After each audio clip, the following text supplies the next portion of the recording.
Welcome to today's show, proudly brought to you by Shire Bets and racevault.co.za. Sign up to Shire Bets on the link provided, and we will give you from Racevault, courtesy of Shire Bets, 10 free days of exotics from the Tote Guy.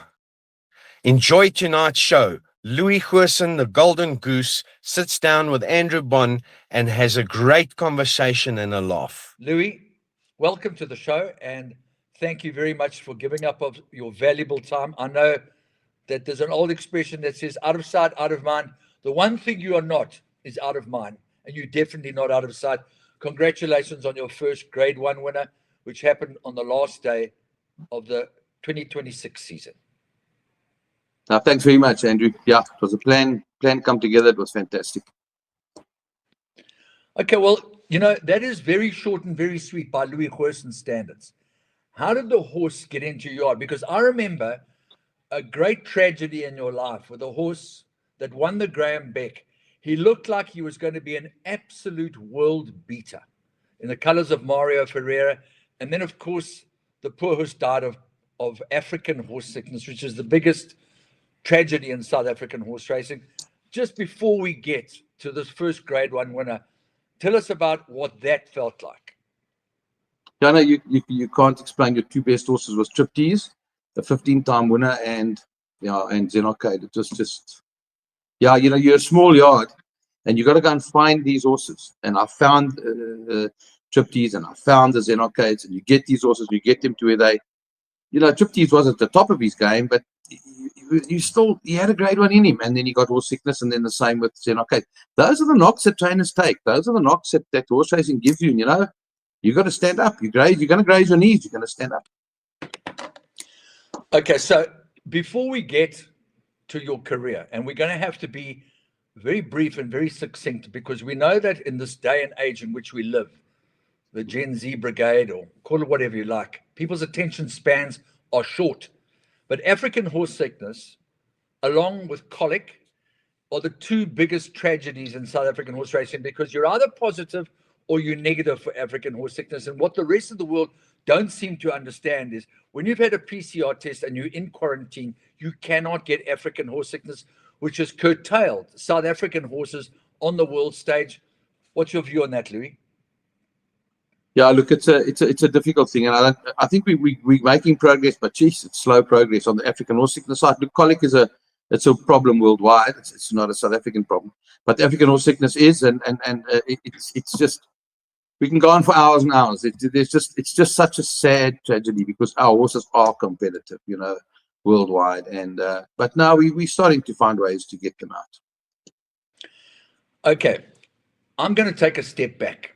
And I'm going to say to you that in order for you to have been in the game for so many years, there are one of two things that happen. Either you have a heritage in the game, which we know you have, or you're a Mike de Kock that rocks into a particular position with an untimely death of your mentor, and you've got people like Ormond Ferraris around you and Ricky Howard Ginsburg, and you have the aptitude to become a great trainer.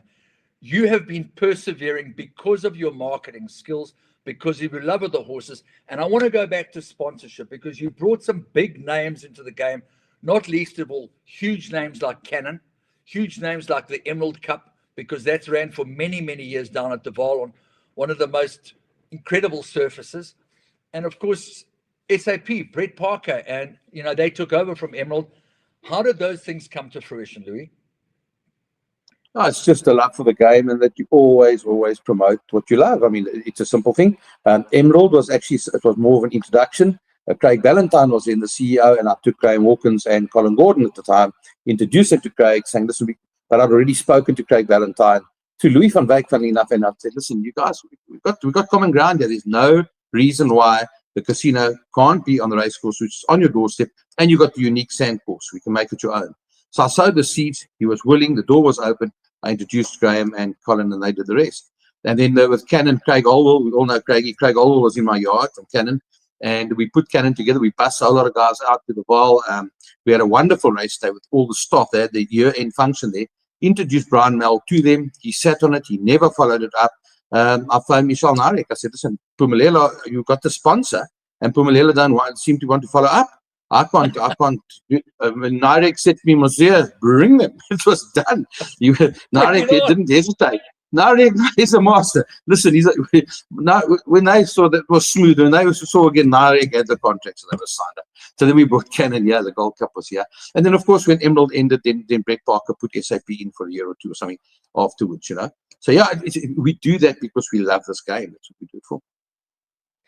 Okay, you trained a good few horses for Brett Parker, but, the one horse that just keeps on coming back to me is a horse that I seem to think his name was Dedication. No, that was Mrs. Hemming's horse, Dedication. It was a horse that was probably by Cordoba. He was a grey horse that won many, many races for you, and may have even come from Buddy Maroon. No, Bar.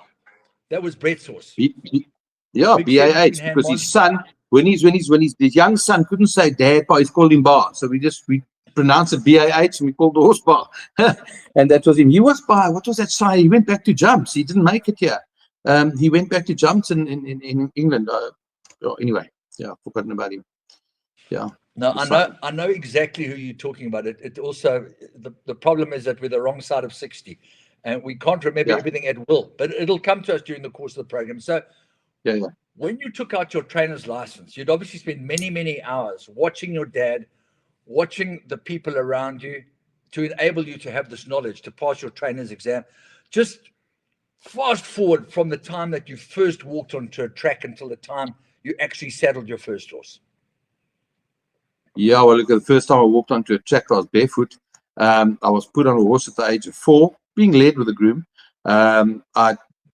I watched him build starting stalls in the late 60s.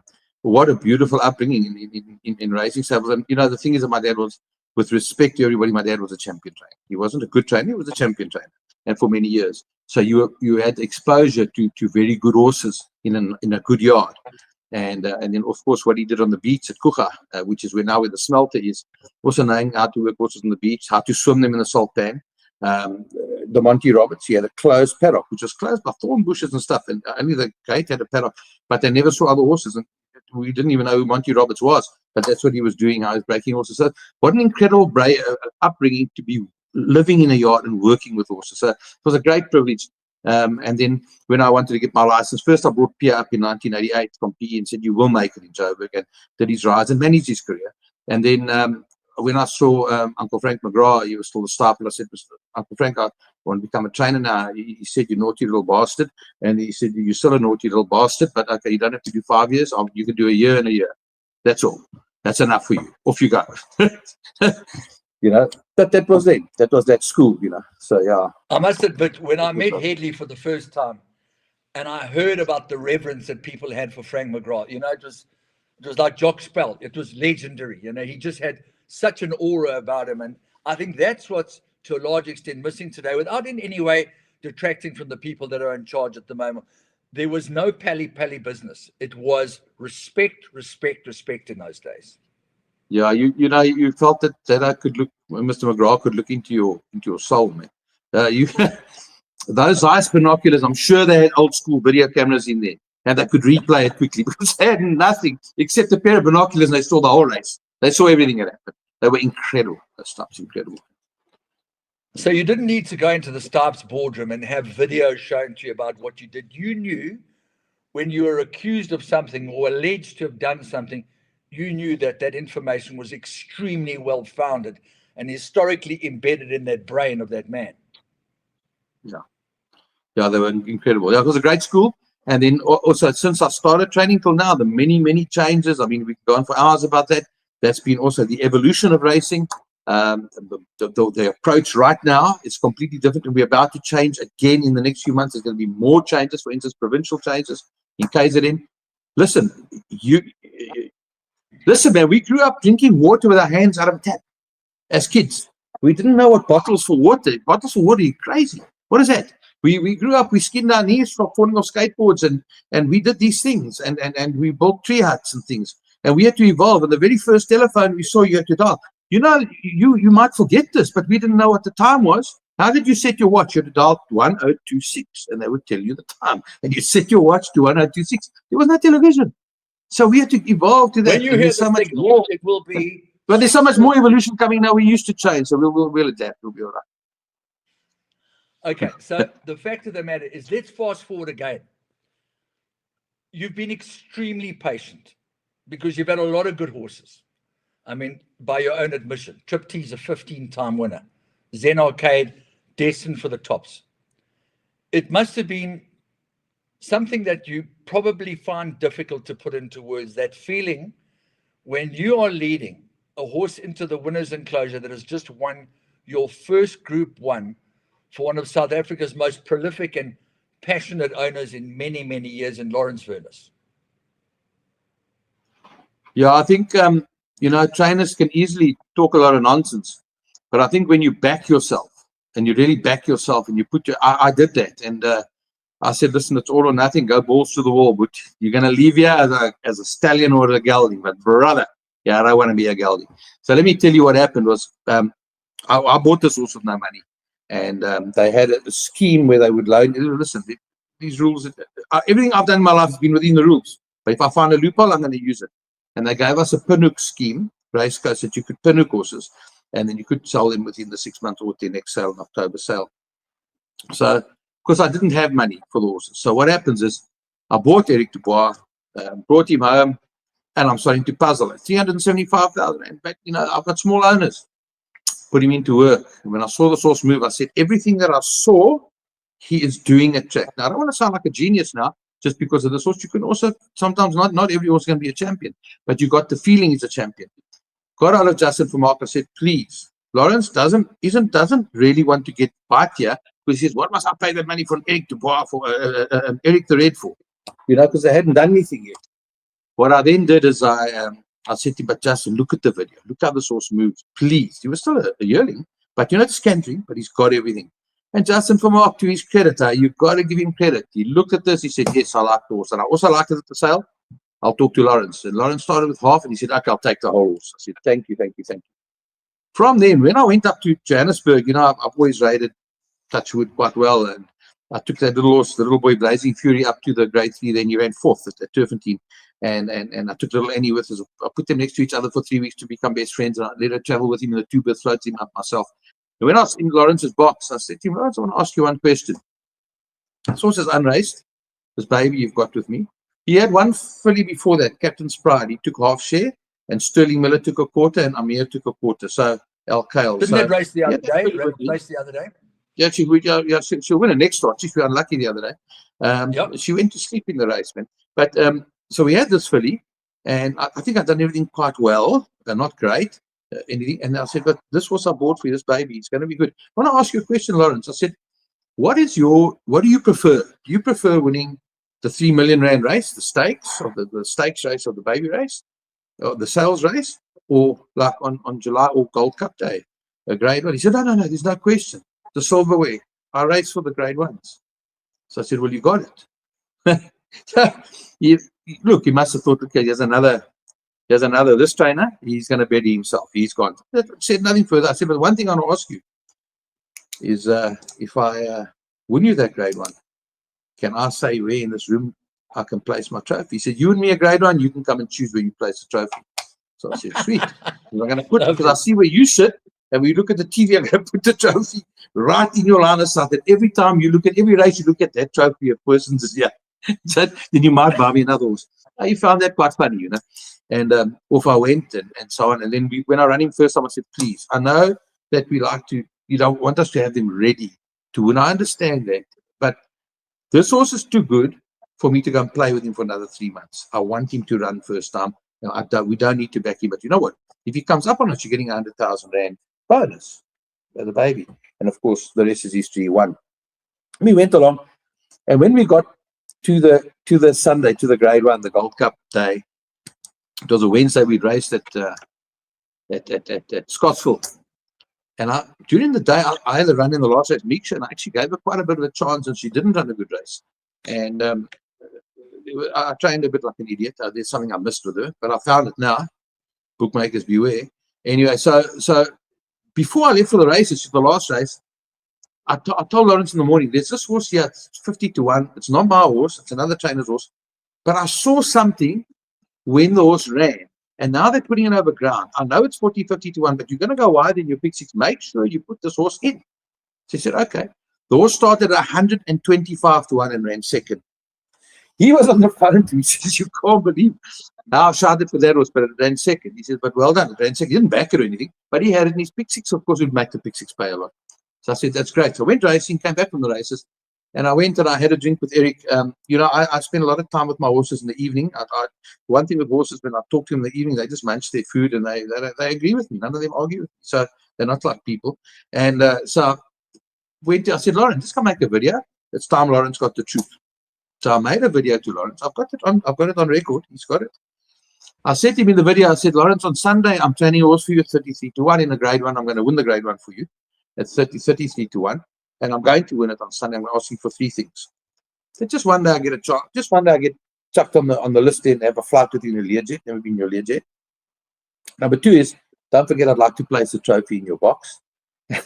And number 3, let's have a good speech so I can get a few horses. I've only got 20 horses, And I sent him the videos Wednesday night. And he sent me back, well, you win the race, it'll be done. And, that's usually so. Like he says, I don't think, you've got to have a bit of confidence too in the game.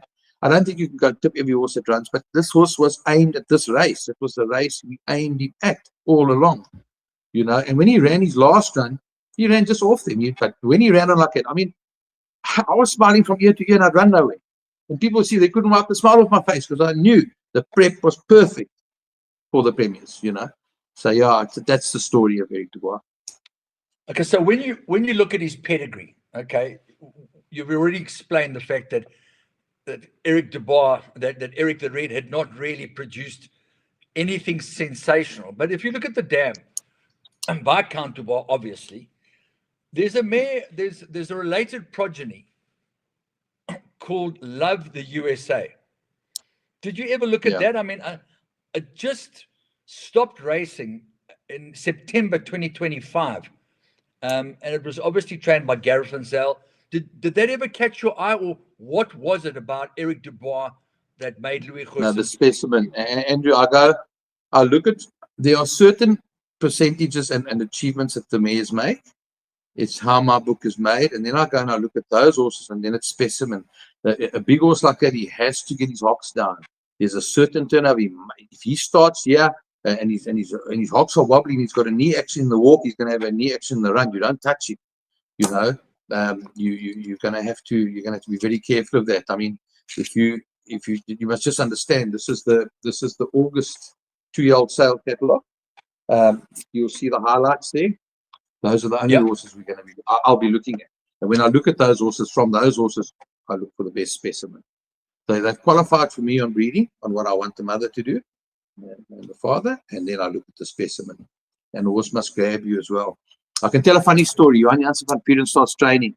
He's been in the game a long time. His first sale, he goes down to the Cape. And I call Pippa Mickelborough, I call her the general. She doesn't quite get it. I said, you captains and lieutenants, you're the general. She's just top class. Any nonsense from anybody. Nothing, and she's top class. Her groom, she just look at them. They do things properly there. And I love that. I love things being done properly. And Johan pulls the horse out. But as the group pulls the horse out, the horse stands in front of him. He sees that knee. He says, okay, thanks, put it away. Well, did she shut him out? You at least walk the horse. You can't just. He came and says, Pippa's strict there. I said, yeah, that's why I call her the general. But but when they pull a horse out, I can tell you now, you either like a horse or you don't.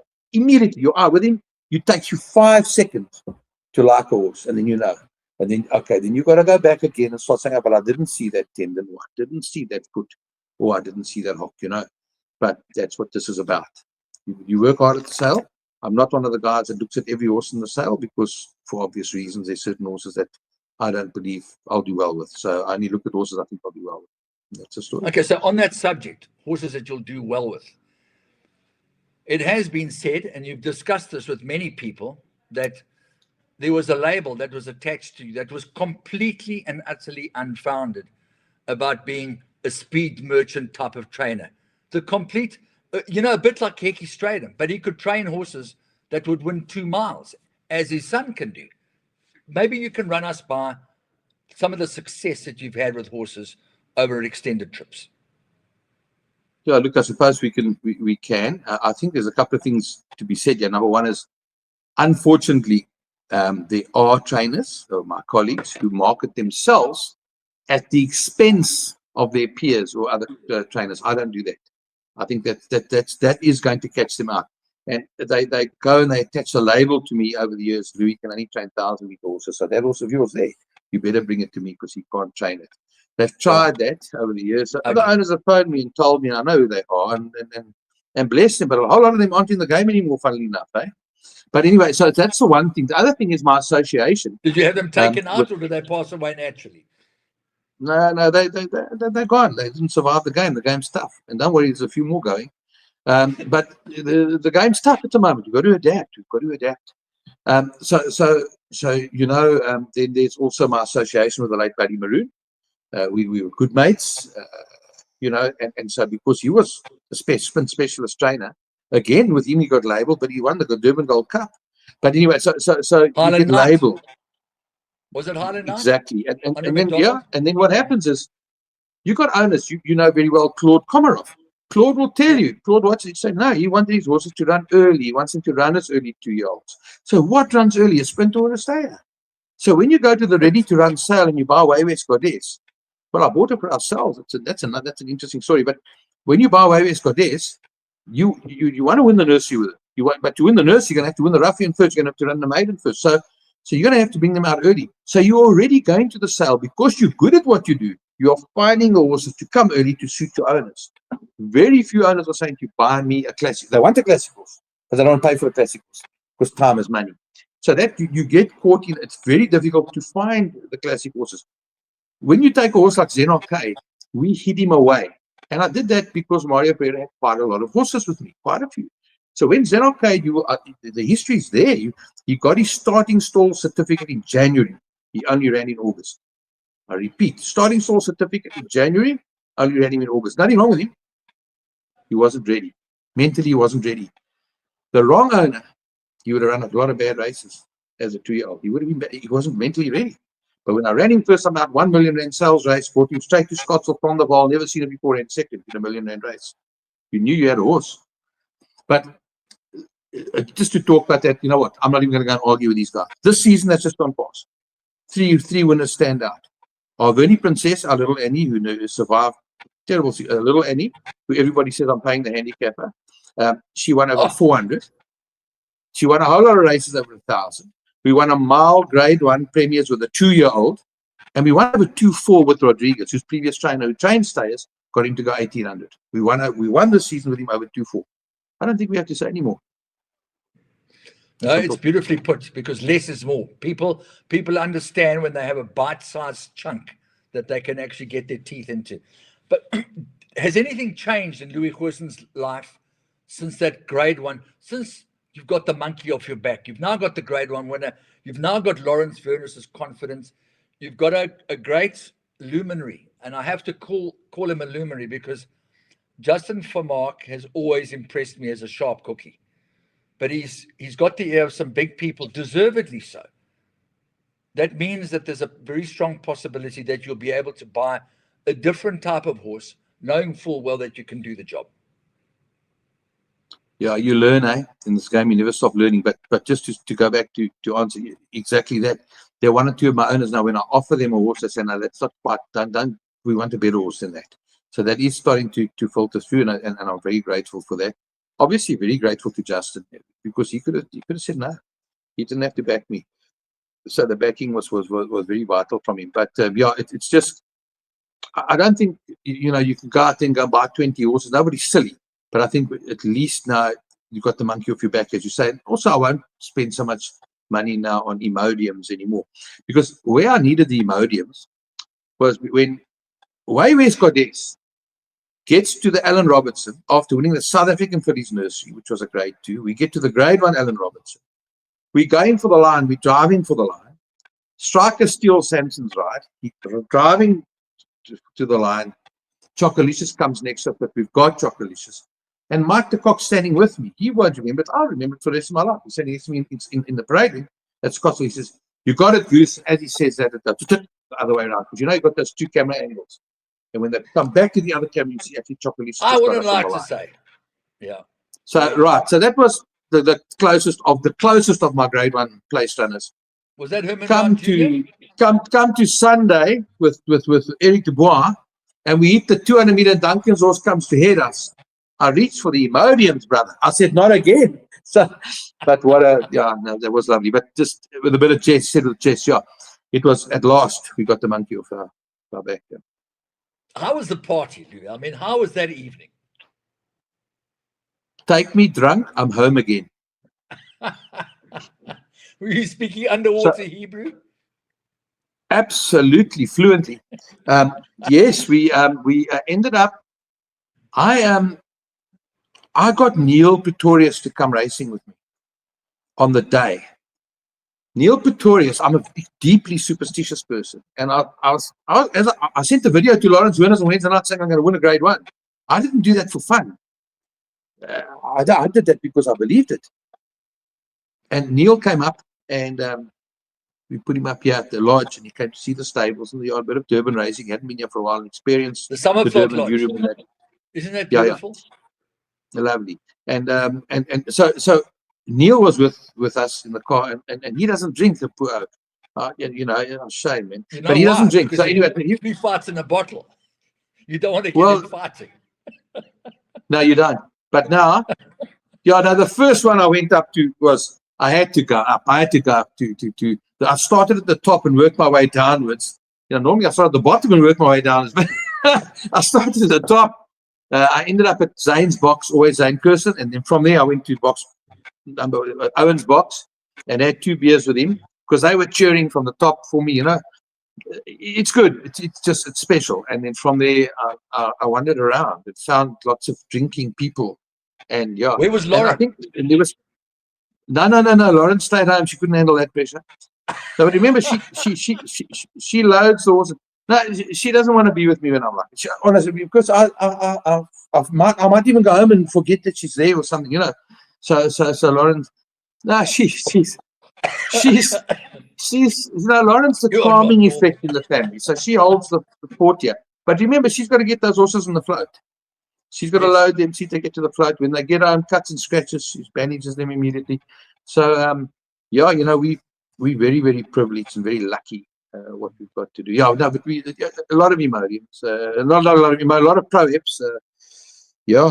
Monday and then Tuesday. Then we bride for the grooms, and then it was a whole week of celebrations. Well, you know what? I'm going to call this part 1 because there's so many nuances and facets to a career.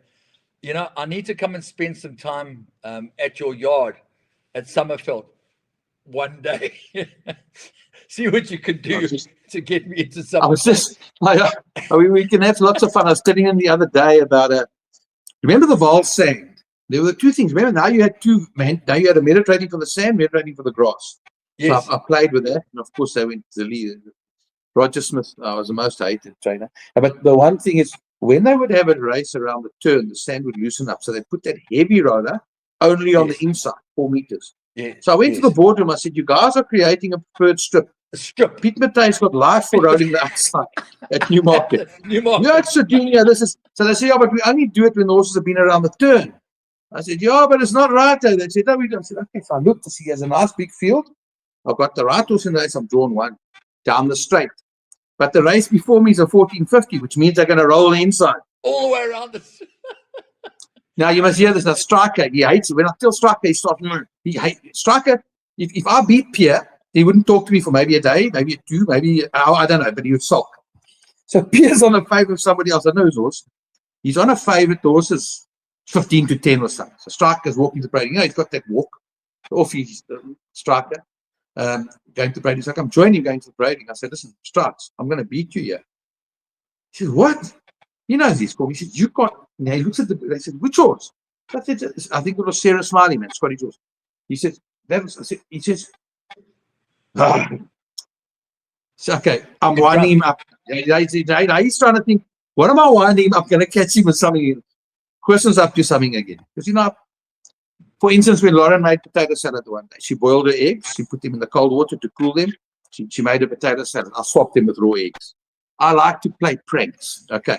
And as it is, Probably Lawrence, broke it on your head. yeah, well, you know. So yeah. So striker thinks I'm up to something. He said, I'm telling you the truth. He said, but your horse is 33-1. I said, yes, but some of them are going to drift it. But I phoned Scotty. He can't get here. I told Scotty he must back his horse.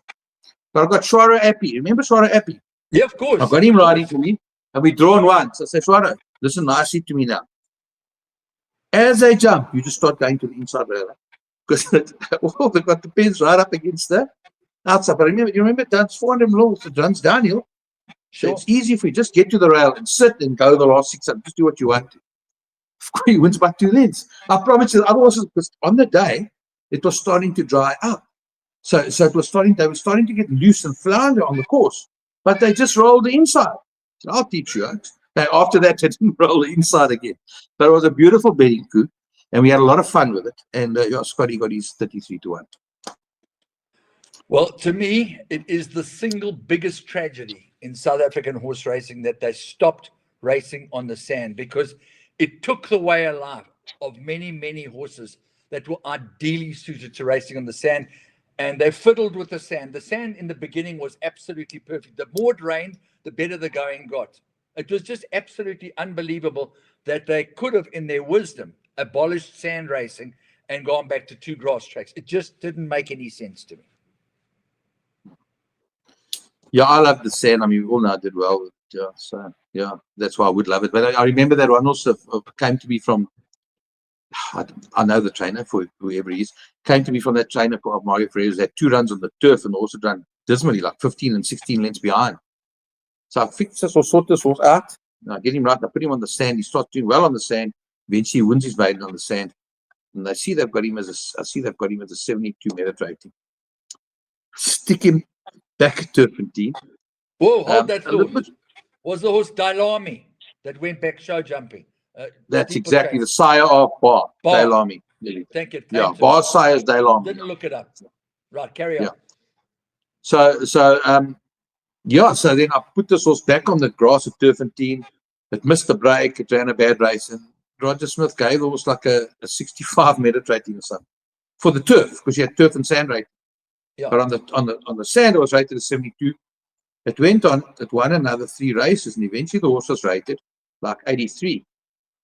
But it still had a 65 on the turf. On the turf. So I nominated it on the poly track in Durban, which is like the sand. So these are when I got to Durban. I mean, the weights weren't out. They weren't even, the ink wasn't dry, and Anton Marcus was on the phone. Lou, I'm riding it. 20 points. 10 kilos. We'll take some of them. It was all legal. It was all in the law.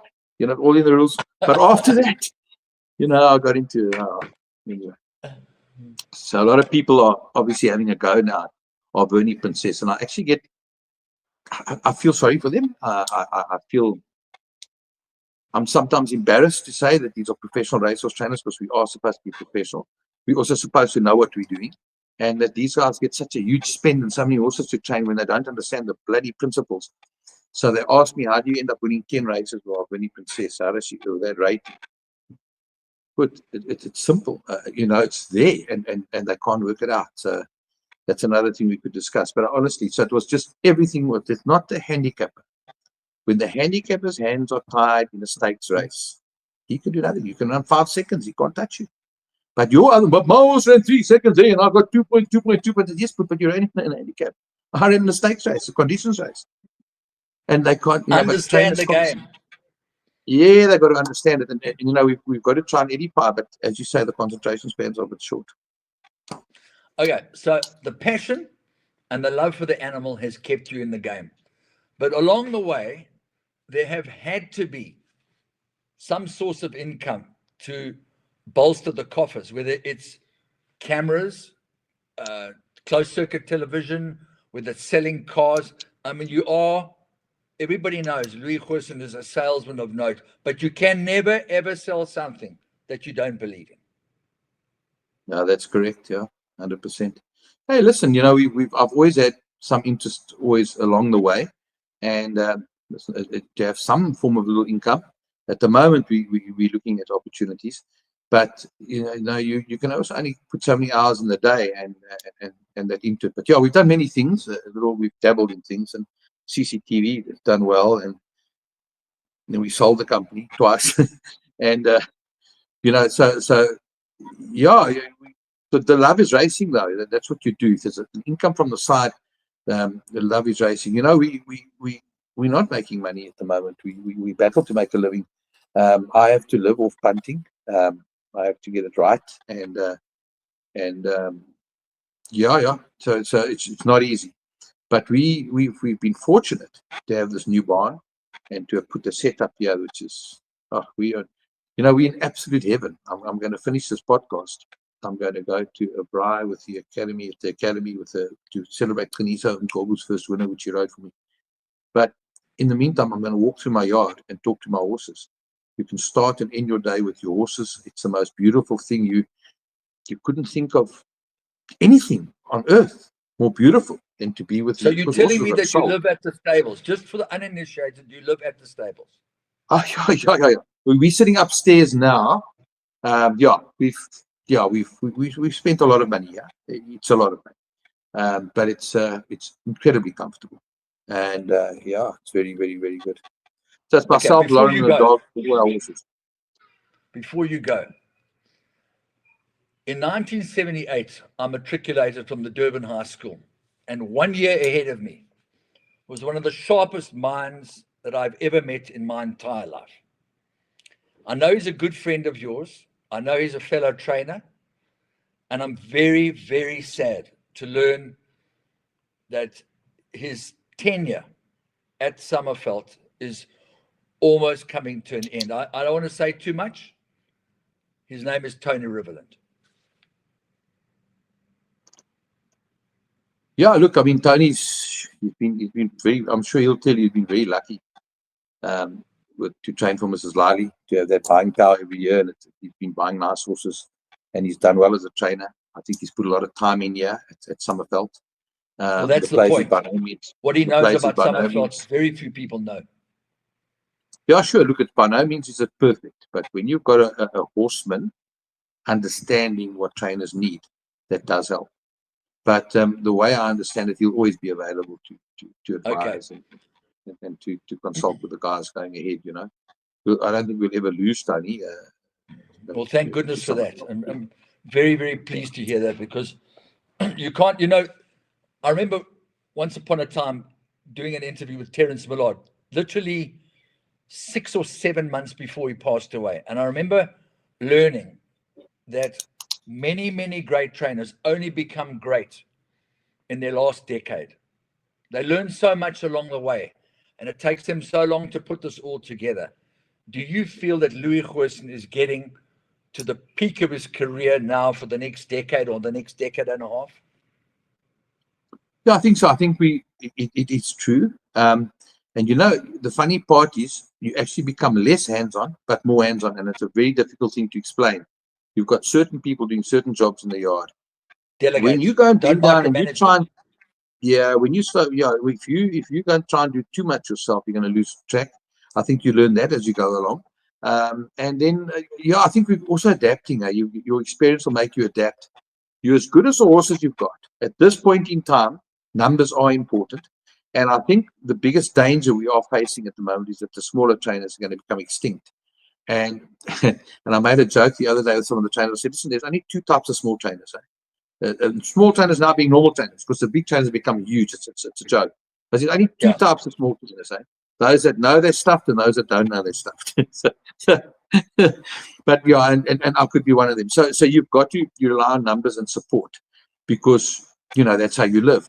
And also there's less racing and there are less horses. So you've got to cut your cloth at the moment. And I think we've got some plans, afoot going ahead of how we're going to address it. But it's all about having enough horses to train. Well, it's actually you're actually on a hiding to nothing. You can. Where's Justin Snaith? I'll sit and debate with him. You'll never sit and debate with him. If you go and take, if I had the 9 million rand horse and I ran it yesterday and ran 4th first time out, what are people saying? They're saying, take it away. What are you doing with that trainer? He doesn't know what he's doing. Take it to a proper trainer. But the proper trainer's got 250 horses. You understand? It's not, Sure. they deserve it. They earned that right. Their owners want to support them. They've earned that right. But it's very, very difficult to try and be on a level with them. So the only other thing you can do is to balance your yard as a smaller yard, and just to get your numbers right, but your numbers of quality. So you are under more pressure to perform. What I did say, Andrew, 2 years ago, and I'll end on this. What I did say 2 years ago, and that's Lauren, I said, you know what? And I'll pick this phone up and show you the silverware. There's a lot of silverware here. We've won a lot of big races. So, but it's been a bit of a while here in Durban. It's been a bit of a while here in Durban, no silverware. And I've always rated myself. I say, maybe I'm not as good a trainer as what I think. Maybe I'm just one of these guys that treading water in this game. And I never want to be that. I want to be good. Can never be the best, but I want to be very good. And I want to know that you can bring me any horse and you won't feel wrong bringing the horse into this yard. Not only by my stable, the best out of that horse. Because we'll get the best out of that horse and we'll get results with the horse. It runs into from, you'll remember Kessler, he's been with me for 15 years, my main work rider, very old now, but he's still riding work. But we've got to take a 2-time winner and make it a 5-time winner, not the other way around. We can't afford to go the other way around. We don't have the numbers to go the other way around. And if we can perform, and we've got a maiden that's performing graded races, if we can do that, then we're doing our jobs properly. So, but the one thing that's been elusive has been silverware. So if Eric Dubois did anything for us, it's given me wind in the sails, given me a little bit more confidence to say, yes, okay, you can carry on. Because to be there just to win maidens and to win merited 66s, merit class 5 races, you need to do them. And don't worry, that takes its own skill to look after those horses and keep them and know the program, know what the handicap is going to do, etc. That is a skill on its own. But for yourself, your own self-esteem, you do have to at least be competitive in the future races, not putting a horse because it got in because it wasn't a full field. And that's what we think we did that with 2 nice horses. We did it with Annie in the 400 meter. I know it's a dash, it's an unofficial race, but we targeted the race and we told people, I feel a need for speed. We run person second. We targeted that and we did it. But we also, we mustn't forget Ferrari Flair. She's a maiden, and go and look at her form. If she doesn't get left in Ellen Robertson, she goes close. She's run a place in listed race and a graded race. So you've got to, as a maiden, you've got to say, well, that's 2 babies out of 5. We've got 5 babies, and 2 of them, one's Eric Dubois, the other one's Ferrari Flair. That gets me up in the morning more than anything else. That gives me the confidence to carry on. So I'm going to leave you, not with a question, with a statement. You remember that beautiful old advert of a big race that had at Clarewood Park? It was basically the Champion Stakes, 1,800 meters at the end of the season. It was sponsored by Mainstay.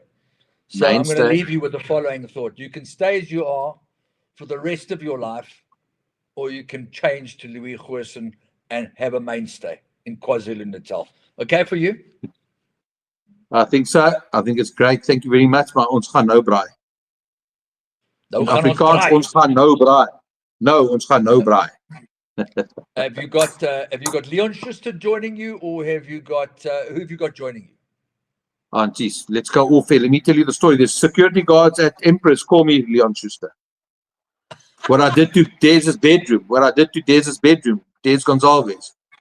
They call me Leon Schuster. I'm not lying to you. We'll go there. One of those old, there's Leon Schuster again. But that we'll have to do off here. Absolutely. Drive safely. Remember, roadblocks between your stable and Summerfeld on the way back. Talk nicely to your horses when you've had 25 brandies. And lots of love to Lauren. Good to chat to you. Will do. Unfortunately, can't drink with the apprentices, but when I get back, we'll catch up. Over and out. Cheers, my man. Cheers.